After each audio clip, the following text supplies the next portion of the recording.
नमस्कार, स्वागत है आपका पहाड़ प्रभात में। आपके साथ मैं हूं अंजलि भंडारी और क्या कुछ रहेगा खास इस बुलेटिन में आज, उस पर सबसे पहले नजर डालते हैं।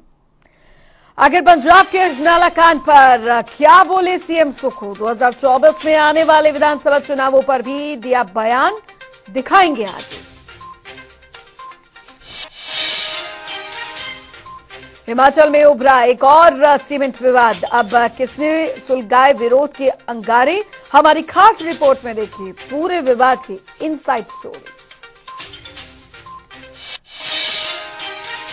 आगे पेश है शिमला के इतिहास को हुरेती स्पेशल रिपोर्ट्स, जो वर्तमान में कराएगी अतीत की सैर।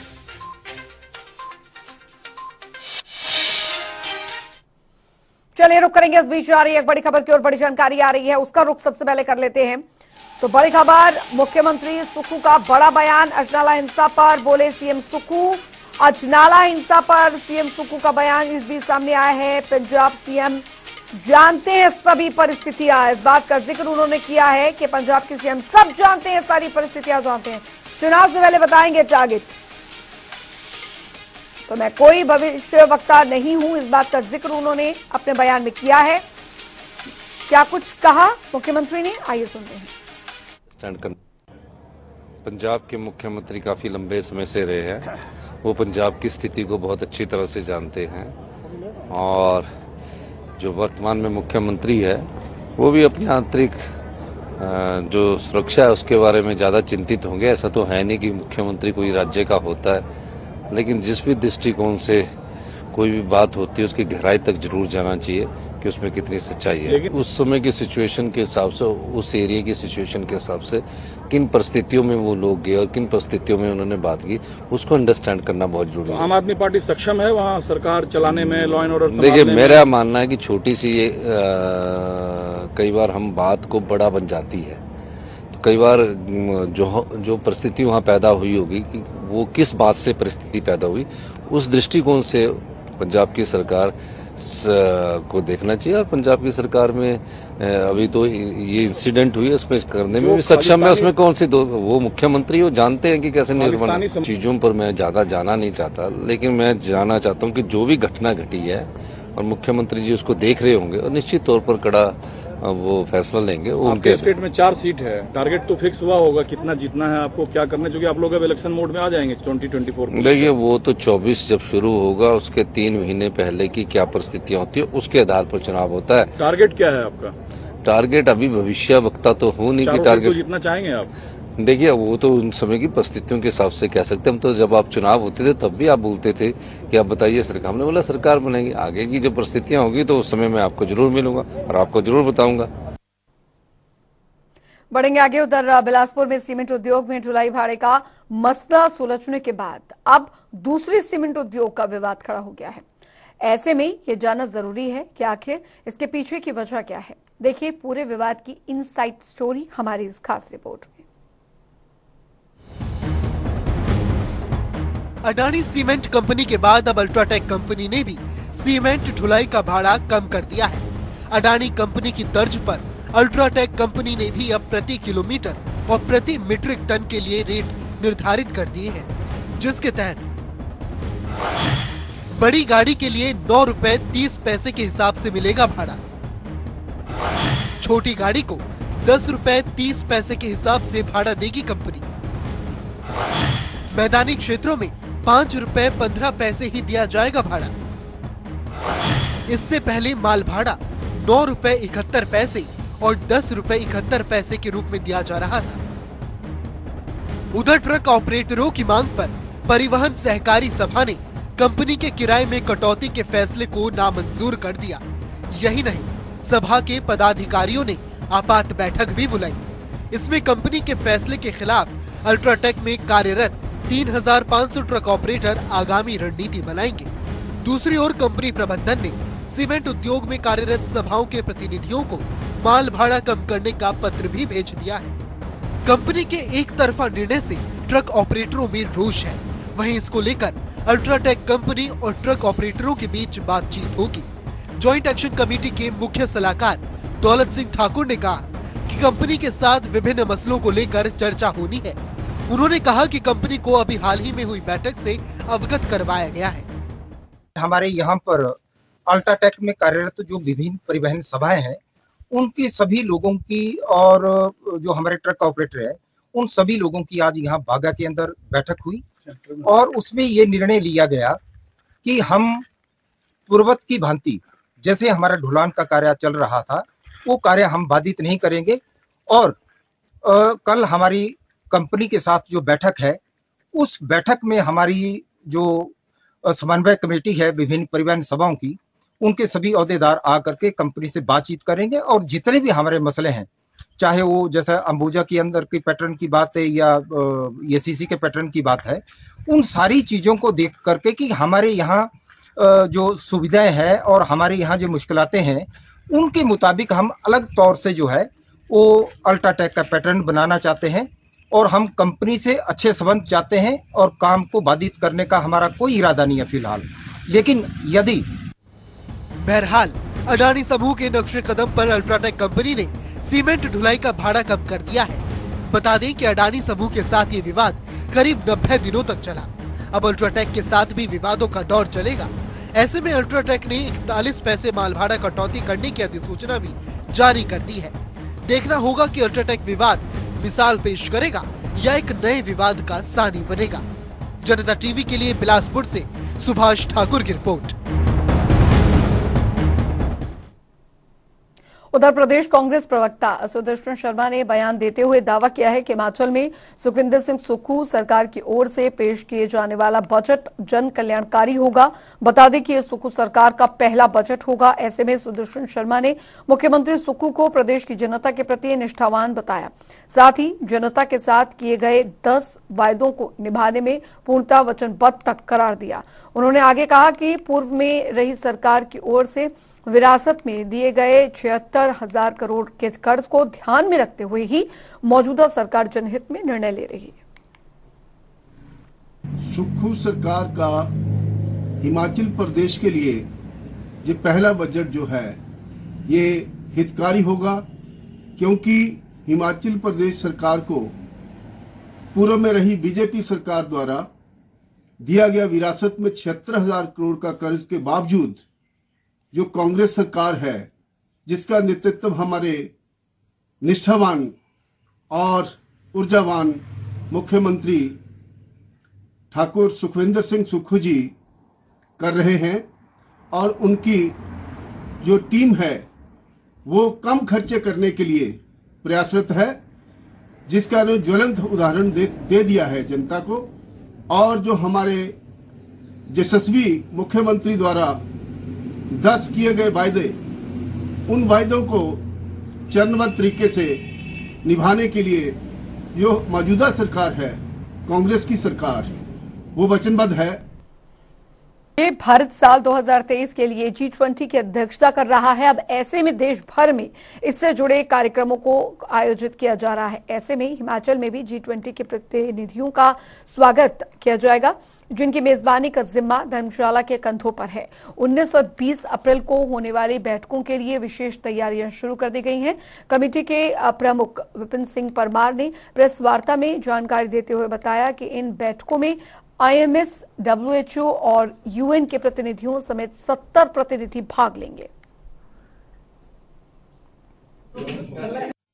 G20 का जो मोटो है, थीम है, वो है वासुदेव कुटुंबकम, यानी जिस परंपरा और व्यवस्था, सनातन व्यवस्था को, जिसमें हम पूरी दुनिया को अपना परिवार मानते हैं, कुटुंबकम की संज्ञा देते हैं, यानी पूरी दुनिया की चिंताएं सभी की एक हैं। और आने वाले जब ये 19 और 20 को होगा, उससे पहले इस अभियान को हम जनमानस तक पहुंचाएंगे। समाज में हर व्यक्ति को ये बताएंगे कि ये धर्मशाला की जो बैठक है, ये स्वाभिमान की बैठक है, ये राष्ट्र के विकास की बैठक है। जो लंबी छलांग नरेंद्र मोदी जी की अध्यक्षता ने देश में लगाई है, उसको आंकलन का एक समय आ गया है। इसलिए संगठन पूरी तरह से जुट गया है। प्रशासन इस काम को अपने तरीके से कर रहा है, क्योंकि ये सारा मामला प्रशासन को करना है। उधर आपको बता दें कि हमीरपुर के निजी बैंक में देर रात छात्रों ने सेंध लगा दी और दीवार में गड्ढे कर अंदर घुसे दो चोरों ने अंदर रखी लगभग 150 फाइलें जला डाली। यही नहीं, चोरों ने बैंक के सेफ को भी तोड़ने का प्रयास किया। बैंक के अंदर घुसने की ये वारदात सीसीटीवी में भी कैद हो गई।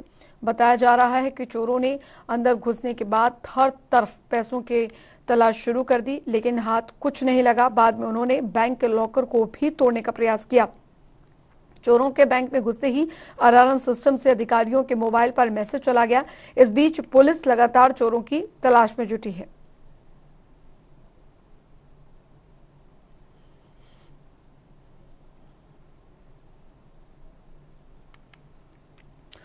उधर आपको बता दें कि धर्मशाला के चिन्हित 9 ब्लैक स्पॉट्स को दुरुस्त करने के लिए करीब 12,50,000 का डीपीआर भेजा गया है। धर्मशाला के अंतर्गत यौल और दाड़ी में एक पैच ऐसे हैं जहां पर ज्यादातर दुर्घटनाएं घटित होती हैं।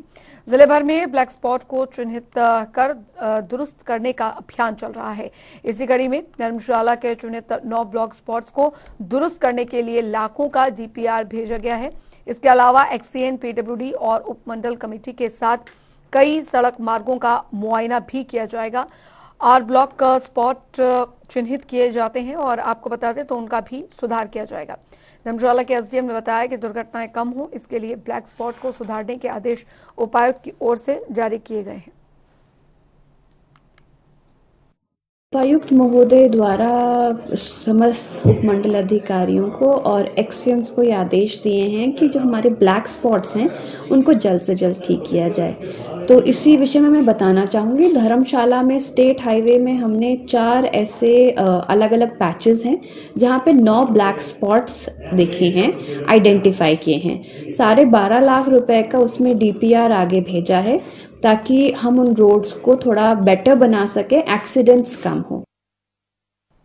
उधर कुल्लू की मणिकर्ण घाटी के छुलाल गांव में काश्त कुणी शैली का एक मकान जलकर राख हो गया। मकान में आग लगने के कारणों का कोई पता नहीं चल पाया है। जैसे ही लपटें उठी तो क्षेत्र में अफरा तफरी का माहौल बन गया। ग्रामीण आग बुझाने के लिए मौके पर इकट्ठा हो गए, लेकिन घर काश्त कुणी शैली का होने के चलते आग पर काबू पाना मुश्किल हो गया और देखते ही देखते घर स्वाह हो गया। बताया जा रहा है कि आगजनी में लाखों का नुकसान हुआ है। पुलिस टीम भी जानकारी मिलते ही जांच पड़ताल करने के लिए मौके पर पहुंची।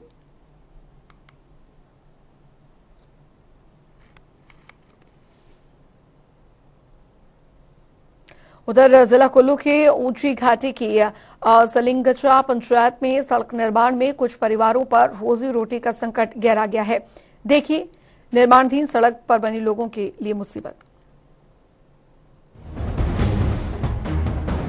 हिमाचल में सड़कों के जाल को बिछाने के लिए सरकार कई योजनाएं चला रही है, लेकिन सरकार की इन विकास योजनाओं को लोगों तक पहुंचाने में भी जनता को ही नुकसान पहुंच रहा है, जिसका एक उदाहरण कुल्लू के ऊंची घाटी की सलिंगचा पंचायत से सामने आया, जहां लोगों को सड़क निर्माण होने की वजह से कुछ परिवार भूमिहीन होने का दावा कर रहे हैं।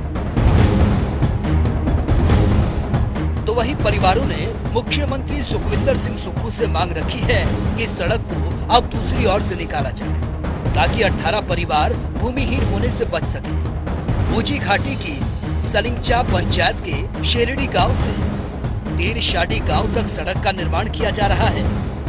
वहीं सड़क निर्माण में लोगों की भूमि और उस पर फलदार पेड़ भी चपेट में आ रहे हैं। स्थानीय लोगों का दावा है कि जब ये सड़क निर्माण की बात शुरू हुई थी तो उस दौरान भी उन्हें सड़क निर्माण के बारे में नहीं पूछा गया और अब यहाँ पर लोक निर्माण विभाग वन विभाग के साथ मिलकर पैमाइश कर रहा है, जिसमें उनकी भूमि जा रही है।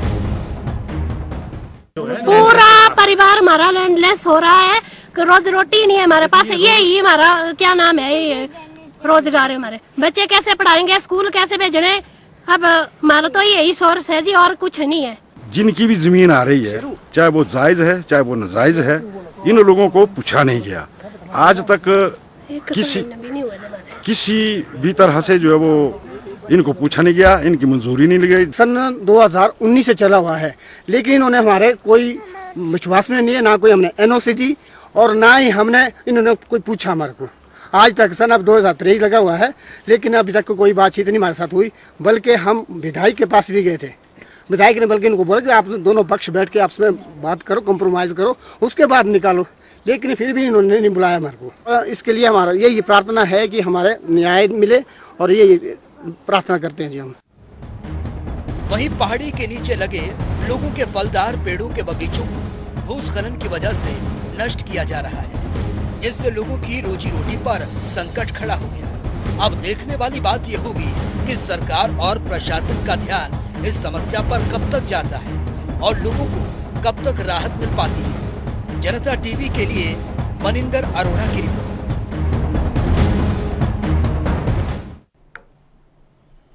समाज के लिए नासूर बन रहे चिट्टा नशे को लेकर अब समाज जागरूक होने लगा है। बिलासपुर शहर में लगातार हो रही युवाओं की मौत और चिट्टा नशे के दलदल में फंस रहे युवाओं को बचाने के लिए लोगों ने घरों से बाहर निकलना शुरू कर दिया है। इसको लेकर पूर्व पार्षद अनिल किशोर की अध्यक्षता में एक बैठक भी आयोजित की गई, जिसमें न सिर्फ वार्ड के लोग बल्कि बाकी पीड़ित परिवारों के सदस्यों ने भी भाग लिया। चिट्टा नशे को समाज से दूर करने पर गहन मंथन किया गया। बुद्धिजीवी लोगों ने इस बुराई को खत्म करने के लिए अपने अपने विचार रखे, जिसमें कि पूर्व पार्षद अनिल किशोर ने बताया, नशा हर परिवार में दस्तक दे रहा है, ऐसे में इसे जड़ से समाप्त करने के लिए प्रयास करने जरूरी है। हालांकि पुलिस प्रशासन अपना काम कर रहा है, लेकिन वो नाकाफी है।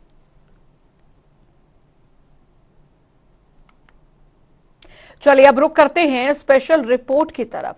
शिमला आने वाले सैलानी जाखू मंदिर जरूर जाते हैं। इस जाखू मंदिर की क्या खासियत है, इस रिपोर्ट में देखिए। खूबसूरत पहाड़ियों की ओट, जिनकी महिमा है अपरंपार। विराट, विशाल, भव्य जाखू वाले बजरंग बली। अद्भुत खूबसूरती और प्रकृति के आंचल में बसा शिमला, हरी भरी पहाड़ियां और खूबसूरत घाटियां, कभी बर्फ की चादर तो कभी खिली खिली धूप का आंचल। मौसम की साख में चोली के बीच हरे भरे पेड़ों की ओट से झांकती अंजनी पुत्र की विशाल काय प्रतिमा यहाँ आने वालों को दूर से ही अपनी ओर आकर्षित कर लेती है। अपने इस अद्भुत रूप में जाखू की पहाड़ियों पर पवन पुत्र विराजते हैं, जिनकी सिर्फ काया ही नहीं बल्कि महिमा भी अपरंपार है। हिमाचल की राजधानी शिमला में जाखू की पहाड़ी पर बड़े ही भव्य रूप में विराजमान है पवन पुत्र। भव्य इसलिए क्योंकि इस मंदिर के प्रवेश द्वार पर बजरंगबली विशालकाय प्रतिमा भक्तों का स्वागत करते हुए दिखती है। सिंदूरी रूप में रंगे हनुमान जी का रूप न केवल मंदिर में आने वाले लोगों को बल्कि पूरे शिमला शहर से कहीं से भी देखने पर इस विराट रूप के दर्शन करने का सौभाग्य भक्तों को मिलता है। यूं तो जाखू मंदिर त्रेता युग का है और मूल प्रतिमा मंदिर के अंदर स्थापित है, लेकिन मंदिर के बाहरी परिसर में इस विशाल प्रतिमा के दर्शन होते हैं, जिसकी ऊंचाई 108 फीट है और इस प्रतिमा की स्थापना साल 2010 में की गई थी। करीब 2 करोड़ रुपए की लागत से निर्मित इस प्रतिमा को मीलों दूर से भी देखा जा सकता है। त्रेता युग की मूल प्रतिमा मंदिर के अंदर स्थापित है, जिसकी स्थापना याकू ऋषि ने की थी। उन्हीं के नाम पर इस पहाड़ी का नाम भी जाखू रखा गया। कहा जाता है राम रावण युद्ध के दौरान लक्ष्मण को मेघनाद के शक्ति बाण की मूर्छा से बचाने के लिए हनुमान जी संजीवनी बूटी लेने सुमेरु पर्वत पर गए थे। आइए आपको बताते हैं मंदिर का इतिहास। हनुमान जी संजीवनी बूटी के बारे में जानने के लिए शिमला की जाखू पहाड़ी पर उतरे थे। उनके वेग से जाखू पर्वत, जो कि पहले काफी ऊंचा था, आधा पृथ्वी के गर्भ में समा गया। संजीवनी बूटी के बारे में जानने के बाद हनुमान जी अपने उद्देश्य को पूरा करने के लिए हिमालय में द्रोण पर्वत की तरफ चल दिए। जिस स्थल पर हनुमान जी उतरे थे, वहां पर आज भी जाखू में उनके चरण चिन्हों को मंदिर में अलग से कुटिया बनाकर संगमरमर से निर्मित कर सुरक्षित रखा गया है। मान्यता है कि यक्ष ऋषि को वापसी में इसी स्थान पर लौटने का वचन देकर हनुमान जी मार्ग में कालनेमी के कुचक्र में ज्यादा समय नष्ट होने के कारण छोटे मार्ग से होते हुए लंका लौट गए। उधर वह हनुमान जी के लौटने का व्याकुलता से इंतजार करते रहे और उसी समय हनुमान जी ने ऋषि को दर्शन दिए और लौटकर वापस न आने का कारण भी बताया। माना जाता है कि हनुमान जी के ओझल होने के तुरंत बाद जाखू पर्वत पर एक स्वयंभू मूर्ति के रूप में प्रकट हुए। जाखू मंदिर पहुंचने के लिए सड़क मार्ग से करीबन आधे घंटे की कठिन चढ़ाई तय कर पहुंचा जा सकता है। इसके अलावा जाखू मंदिर जाने के लिए अब जाखू रोपवे के निर्माण भी किया गया है, जिससे भक्तों को काफी राहत मिलती है और आज हनुमान जी के दर्शन करने दूर दूर से लोग पहुंचते हैं। जनता टीवी के लिए नंदिनी की रिपोर्ट।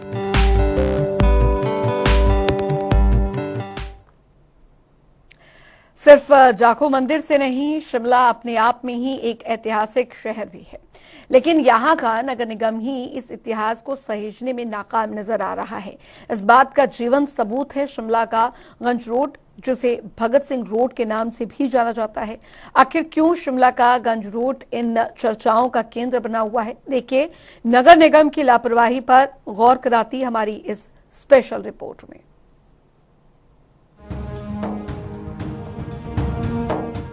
हिमाचल की राजधानी शिमला में लापरवाही की ऐसी मिसाल देखने को मिली है जिसकी बानगी शायद ही कहीं और देखने को मिले। शिमला ऐतिहासिक इमारतों का शहर है। शिमला का इतिहास ही ऐसे सजीव बनाता है, लेकिन इसके नगर निगम के पास शिमला के ही इतिहास का पूरा रिकॉर्ड नहीं है। बिल्कुल हैरानी की बात यह है कि जिस नगर निगम शिमला के पास ब्रिटिश हुक्मरानों के परिवारों में जन्मे बच्चों तक की जानकारी है, उसी नगर निगम में शिमला में आजाद भारत के नायकों का नाम ही नहीं है। दरअसल कार्ड रोड से अनाज मंडी की तरफ जाने वाले गंज रोड का नाम ही भगत सिंह रोड है, लेकिन नगर निगम शिमला के रिकॉर्ड में ये सिर्फ गंज रोड के नाम से ही दर्ज है। शहर के लोग भी इसे गंज रोड के नाम से ही जानते हैं। नगर निगम शिमला के पास इस रोड का नाम शहीद आजम भगत सिंह के नाम पर होने का कोई रिकॉर्ड तक दर्ज नहीं है। गंज रोड की सभी दुकानों के बाहर लगे बोर्ड भी अपना पता बदल चुके हैं। हाँ, एक गंज रोड की ही 26 नंबर दुकान पर भगत सिंह रोड का बोर्ड जरूर नजर आता है। भगत सिंह रोड पर ही दुकान चलाने वाले सतीश कुमार का कहना है कि वो साल 1950 से यहाँ दुकान चलाते आ रहे हैं। बचपन से लेकर अब तक वो इस जगह का नाम भगत सिंह रोड ही सुनते आए हैं। हैरानी की बात यह है कि नगर निगम शिमला के पास इसका कोई रिकॉर्ड दर्ज नहीं है।